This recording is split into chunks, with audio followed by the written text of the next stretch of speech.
रामदास आठवले महाराष्ट्रात 5 वर्ष कॅबिनेट मंत्री म्हणून राहिले. त्यानंतर 1998 मध्ये त्यांनी मुंबईतल्या धारावी दादर मतदारसंघातून लोकसभा लढवली आणि ते जिंकले.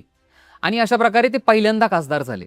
पुढे 1999 आणि 2004च्या निवडणुकीत सुद्धा ते पंढरपूर मतदारसंघातून निवडून आले.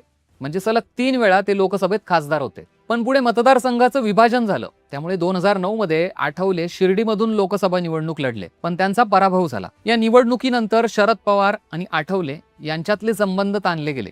पण यानंतर गोष्ट तेव्हा पांगली जेव्हा आठवले यांचा अपमान झाला. 2009च्या निवडणुकीत हरल्यानंतर युपीए सरकारच्या काळात 8A लोधी इस्टेट या बंगल्यातून त्यांचं सामान अक्षरशः घराबाहेर काढून फेकण्यात आलं होतं. नोटीस देऊनही बंगला खाली केला नाही, त्यामुळे ही कारवाई केली असं स्पष्टीकरण त्यावेळी प्रशासनाकडून देण्यात आलं होतं.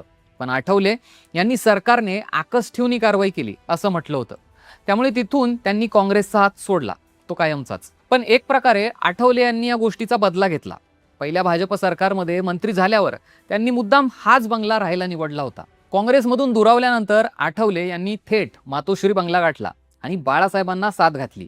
या भेटीत बाळासाहेबांनी प्रबोधनकार ठाकरे आणि डॉक्टर बाबासाहेब आंबेडकर यांच्यातल्या जुन्या जिव्हाळ्याच्या संबंधांची आठवण करून दिली.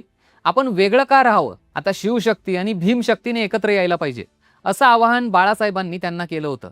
त्यानंतर आठवले हे युतीत आले आणि ही युती शिवशक्ती भीमशक्ती म्हणून ओळखली गेली.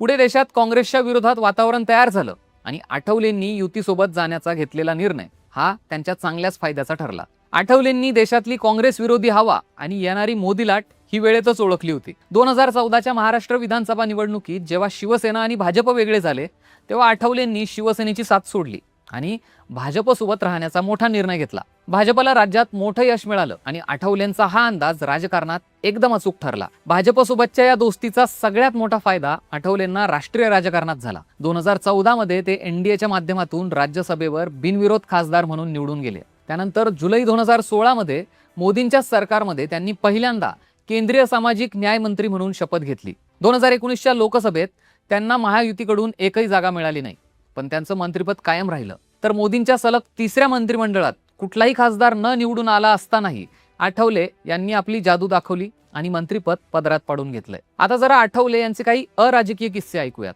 आठवले यांच्या रंगीबिरंगी कपड्यांवरूनही बऱ्याच बातम्या होतात.